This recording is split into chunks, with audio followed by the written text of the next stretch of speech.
Bonjour Maxime et bienvenue sur ta guidance spéciale flamme jumelle. On va aller voir tout de suite ce qui se passe. Alors, qu'est-ce qui se passe pour toi Maxime? Quels sont les conseils pour toi en ce moment? Où est-ce que tu en es sur le parcours d'éveil spirituel? Vu que c'est un peu le concept des flammes jumelles. Alors, l'état actuel, bon, on est en plein dedans. Je tire toutes les cartes et je t'explique après. Donc, si tu veux faire avance rapide, n'hésite pas. En attendant, pour les parcours flammes jumelles, j'ai créé une formation à 20 € avec une vingtaine de vidéos explicatives et des exercices à faire pour avancer sur son parcours de façon individuelle. Parce que bien sûr, quand on est en parcours flamme jumelle, c'est un parcours individuel. On n'est pas du tout censé savoir ce que fait l'autre et on n'est pas censé s'y intéresser.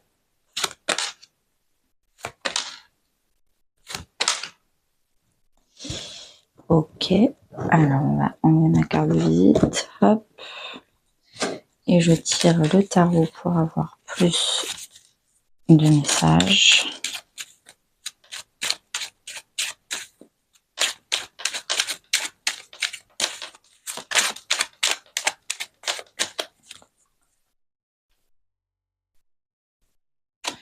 Hop, hop, hop, hop. Alors, dernièrement dans ton parcours, tu as fait beaucoup d'efforts. Il y a eu des choses il y a eu un petit ménage qui a été fait. Beaucoup de choses ont bougé. Des amitiés sont parties, un boulot a peut-être explosé avec ta famille. Je pense qu'il y a des choses où vraiment, des choses que tu résistais, que tu tenais avec la force, vraiment tu forçais les choses et en fait tout a éclaté parce qu'il fallait pas forcer. Il y a des choses, quand ça veut pas se passer, ça veut pas se passer. Et là, on te dit que c'est le moment de changer, de faire ce ménage-là, de continuer, même si on sait que t'es dans l'effort. Peut-être que tu es dans l'effort aussi parce que tu fais des efforts pour la vie des autres. Ça, c'est la blessure d'abandon. On passe son temps à faire des choses pour les autres, pour la vie des autres, pour les rêves des autres. Et toi, on te dit, peut-être que justement, tu exploses, t'arrêtes de vivre ta vie à travers les autres.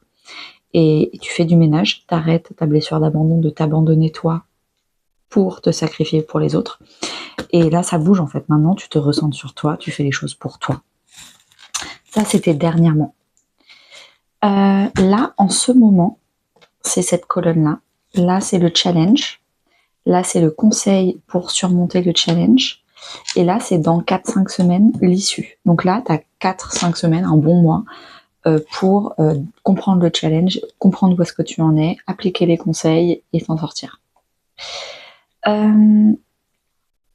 Alors là en ce moment, tu es en plein dans le parcours flamme jumelle, parce que tu as quand même la seule carte flamme jumelle de tous mes jeux qui vient de sortir.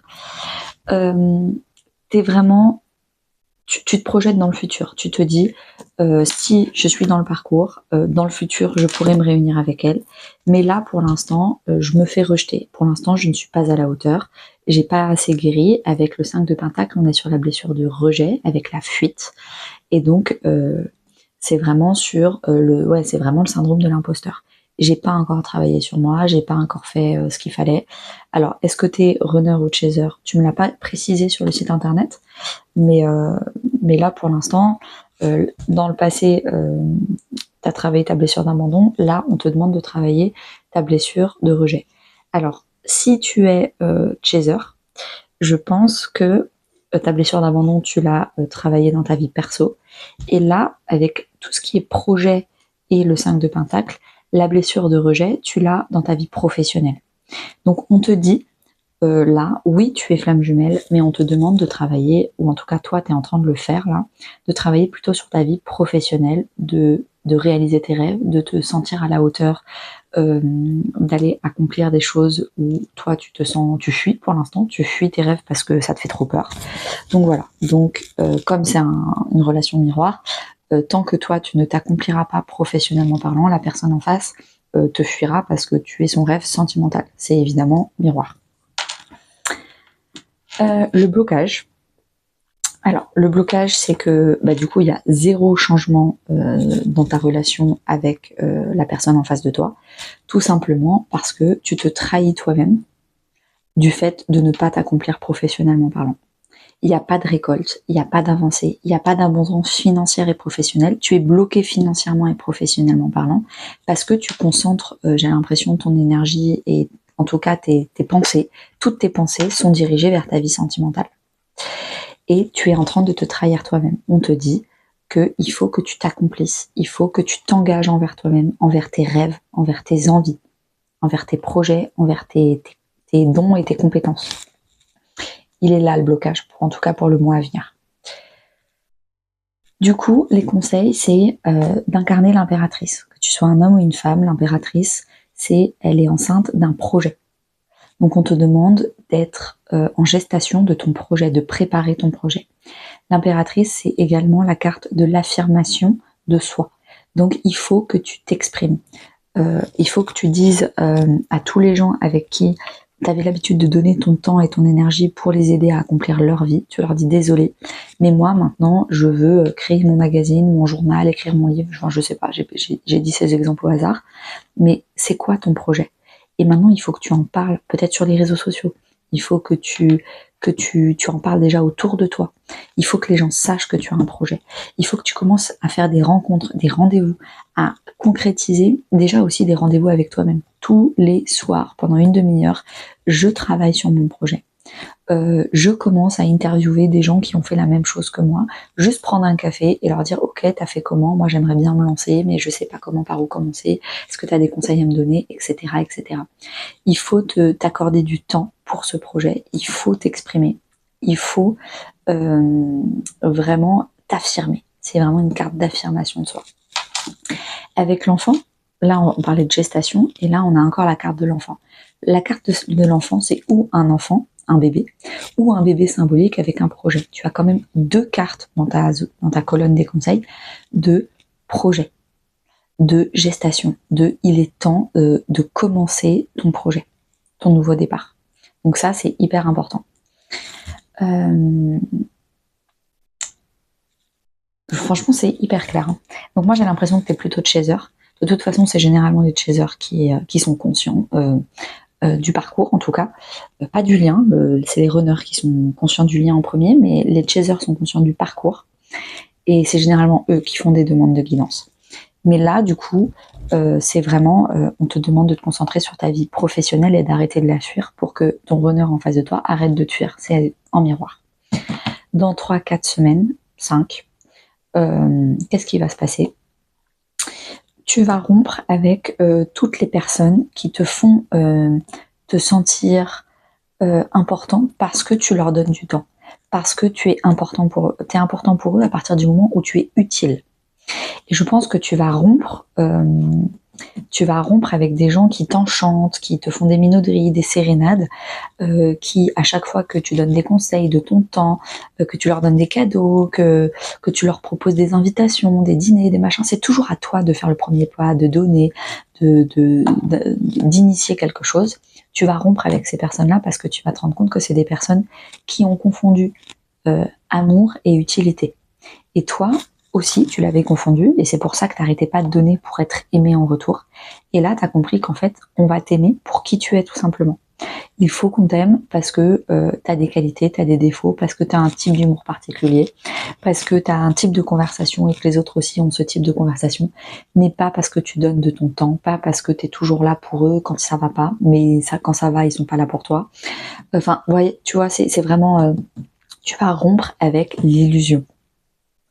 Et tu vas apprendre du coup à être véritablement fier de toi. Le 6 de bâton, c'est vraiment je suis fier de moi parce que je suis, pas parce que j'ai fait.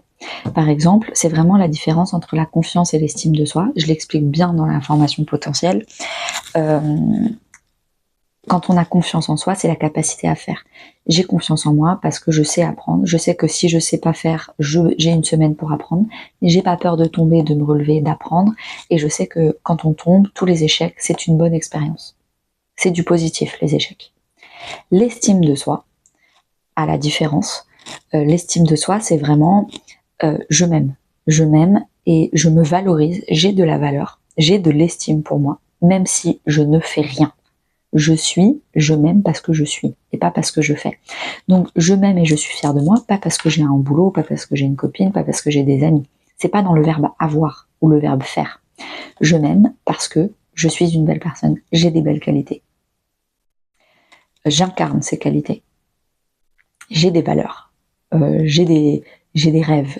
Voilà. Je m'aime parce que voilà. Et même si pendant une semaine ou même des mois, je ne fais rien, je fais que du Netflix, etc. Même si je fais rien et je ne suis pas productive pour la société, je n'ai pas de valeur pour la société, c'est pas grave. Je m'aime quand même parce que je suis une belle personne. Et c'est ça en fait que dans un bon mois tu vas comprendre. Tu vas arrêter de confondre amour et utilité. Déjà dans ton entourage, et donc du coup tu vas couper, mais aussi tu vas rompre avec cette vision que tu as de toi-même, avec cette illusion que tu as de toi-même.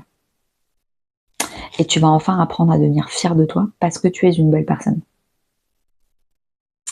Franchement, non. Je vais te tirer une carte conseil supplémentaire.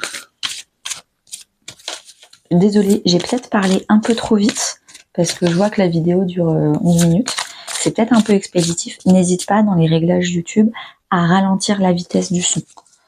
C'est possible. Tu fais vitesse 0,75 pour que ce soit un peu plus lent. J'étais tellement emballée par ton tirage que... Alors, chakra sacré, on te dit d'être fertile. Le chakra sacré, c'est vraiment la fertilité. Donc, on revient sur ton projet. Qu'est-ce qui te donne envie? Qu'est-ce qui te fait désirer de vivre? Qu'est-ce qui te donne envie d'ouvrir les yeux tous les matins en te disant, trop cool, je vais construire ça, je vais créer ça, et pour le monde, ça ira mieux. En tout cas, pour moi. On te dit de faire attention à un environnement extérieur nocif, encore une fois, qui a confondu amour et utilité, et qui sont pour toi des vampires énergétiques. Ils te pompent ton temps, ton énergie, ton espace mental. Et tu es en pleine guérison émotionnelle. Vis tes rêves. Il y a le mot rêve là qui est hyper important. D'ailleurs, le chakra sacré, il y a écrit maintenant. Donc c'est vraiment le bon moment pour toi de commencer ce projet. C'est maintenant qu'il faut commencer. Et l'environnement extérieur nocif, je pense que tu vas mettre tout l'automne, c'est-à-dire jusqu'à mi-décembre, pour dégager les personnes, ou en tout cas les voir, parce que parfois elles sont bien cachées. Et c'est pas des personnes qui sont mal intentionnées. Attention, quand il y a un environnement extérieur nocif, c'est pas une carte où les gens sont mal intentionnés. C'est des gens qui sont blessés et qui eux-mêmes dans leur famille ont confondu amour et utilité et qui ne savent pas que ce qu'ils font c'est mal.